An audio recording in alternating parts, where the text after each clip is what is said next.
What if I told you that one hidden weakness is increasing your risk of falls, back pain, and loss of independence, and most people over 60 never notice it happening? It's not your knees. It's not your heart. It's your glutes. The glute muscles, especially the gluteus maximus and gluteus medius, are the largest and most powerful muscles in your body. They control how you stand up, walk, climb stairs, and protect your spine. When they weaken, your balance declines. Your knees absorb more stress. Your lower back works overtime. And here's the hard truth.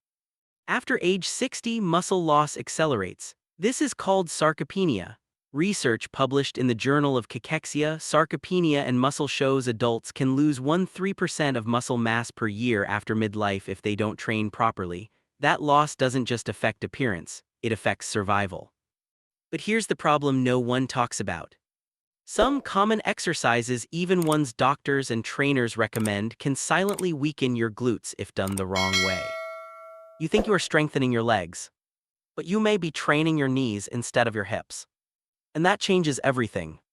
In this video, I will show you 5 exercises that slowly kill your glute strength after 60, and more importantly, I will show you why. Watch closely, because one of these might be in your routine right now. Number 1, partial squats with knee dominance. Are you training your knees instead of your hips? Let me ask you something simple. When you squat, do your knees move forward first, or do your hips move back first? Most older adults bend their knees first, the body shifts forward, the heels lift slightly, the pressure moves to the front of the knee. And the glutes, they stay quiet. A study in the Journal of Strength and Conditioning Research found that shallow squats with excessive forward knee movement reduce glute activation and increase quadriceps dominance. That means your thighs are doing most of the work, not your hips. Why does this matter after 60? Because your glutes are your shock absorbers. Research from the Journal of Biomechanics shows that weak glutes increase knee joint stress and can contribute to pain and instability. When your hips don't carry the load, your knees pay the price. Partial squats are common in seniors because they feel safer. And yes, safety matters, but if you only bend slightly and push your knees forward, you are rehearsing the wrong pattern. Here's the real question.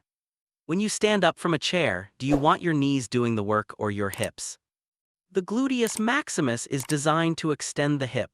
That means it activates when you sit back and drive through your heels. If you skip the hip hinge and rely on knee bend, your brain slowly forgets how to use your glutes efficiently. And over time, your walking becomes shorter, your steps become smaller, your balance declines. So what should you check? Next time you squat, push your hips back first. Keep your chest tall. Press through your heels. Feel tension in your backside, not just your thighs. Small adjustment, big difference. Have you been squatting this way for years without knowing? Comment below, I read every response. And stay with me because the next exercise looks safe but can be even more misleading. Number 2, overusing the leg press with light weight. Is the machine making you weaker? The leg press feels controlled, stable, safe. You sit down, you push the platform, no balance required, no fear of falling. But here's the uncomfortable question. If you never have to stabilize your body, are your glutes truly working? Research from the European Journal of Applied Physiology shows that free weight movements activate more hip-stabilizing muscles compared to machine-based exercises. The gluteus medius, critical for balance and fall prevention, works harder when your body must stabilize itself. On a lightweight leg press, especially when feet are placed low on the platform, the movement becomes quad dominant. The hips barely extend, the glutes assist, but they do not lead. And when the weight is too light, there is not enough stimulus to maintain muscle mass. According to the American College of Sports Medicine, ACSM, older adults need moderate to challenging resistance to preserve strength and function. Light resistance done repeatedly may improve circulation, but it does not strongly stimulate the glutes. Let me ask you something direct. Can a machine teach your body to balance on uneven ground? Can it train you to recover from a trip or slip? Not really. Glutes are not just pushing muscles, they are stabilizers. They control side-to-side movement, they protect your pelvis when you walk. If you rely only on seated machines, you remove the balance demand. and balance is what keeps you independent. Now, I am not saying the leg press is bad. It can be useful, especially during rehab. But if it replaces hip hinges, step-ups, or standing movements, your glutes slowly lose their real-world strength. So next time you use the leg press, ask yourself, is this challenging enough? Are my heels driving? Am I feeling my hips engage? Because in the next section, we will talk about the opposite problem. What happens when the weight is heavy, but the form is wrong?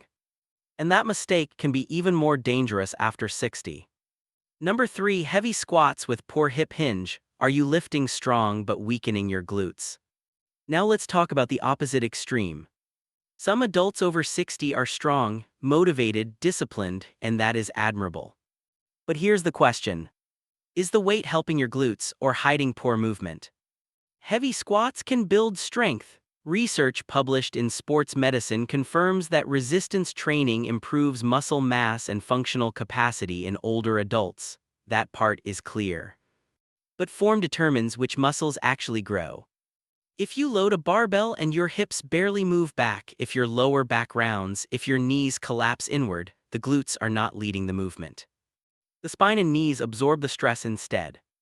A study in the Journal of Orthopedic and Sports Physical Therapy found that insufficient hip hinge mechanics reduce glute activation and increase lumbar strain. That means your back works harder than it should. And here's what often happens after 60.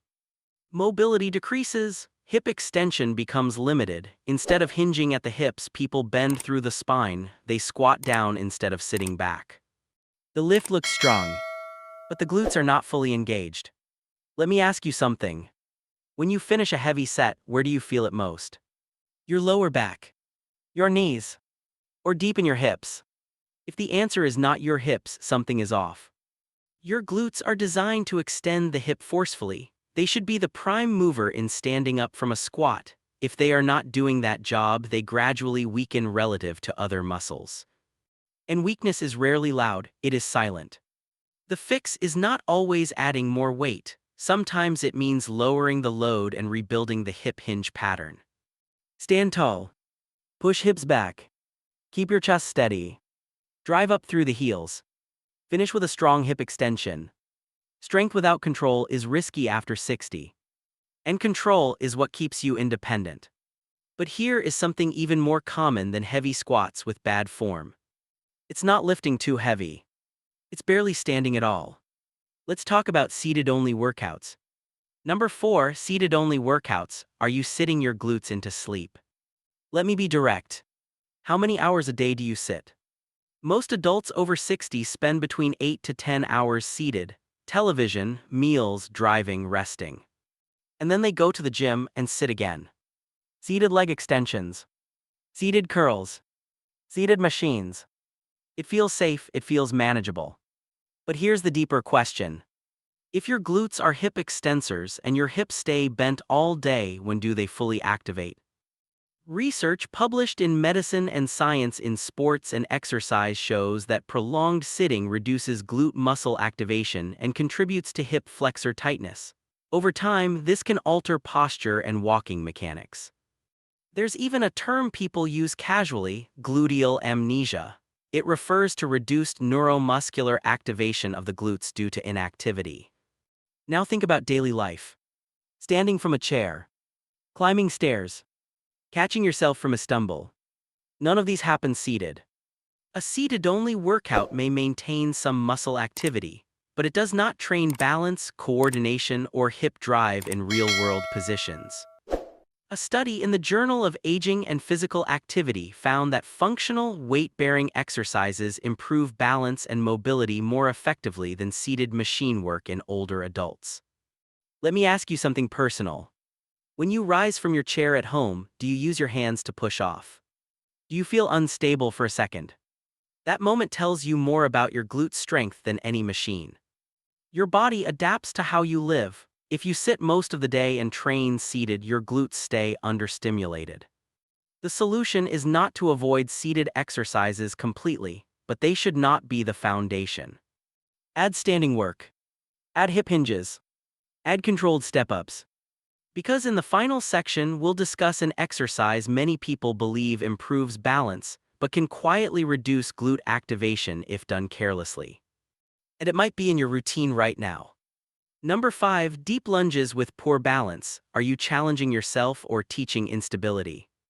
Lunges are popular, and for good reason. They train single leg strength, they improve coordination, they can activate the glutes when done properly. But here's the issue. Depth without control becomes compensation. When you step too far forward or drop too deep without balance, your body searches for stability.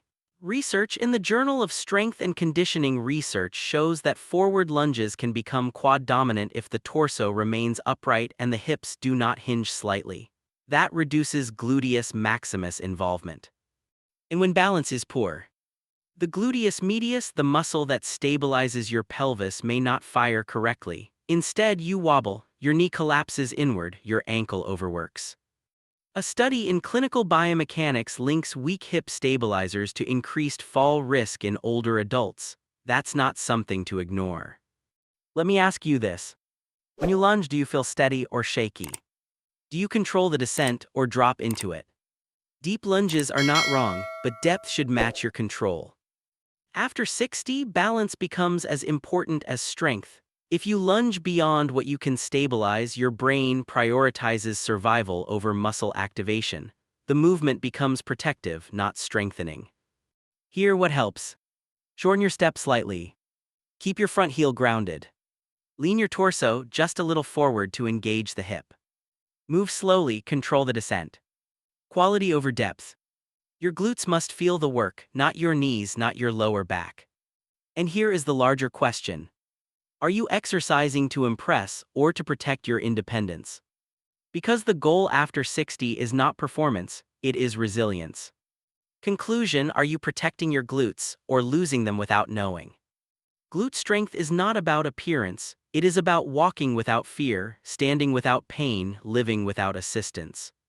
Some exercises weaken them quietly, not because they are bad, but because they are done without awareness. Now I want to hear from you. Which of these exercises are in your routine? Did one surprise you? Comment below, your experience may help someone else. And if this research helped you understand your body better, like this video and subscribe. It tells YouTube that serious health education matters. It helps this message reach others over 60 who need it. This video was made after long research. We cannot include every study here, but we have added strong references in the description so you can read further. Take care of your hips. They carry your future.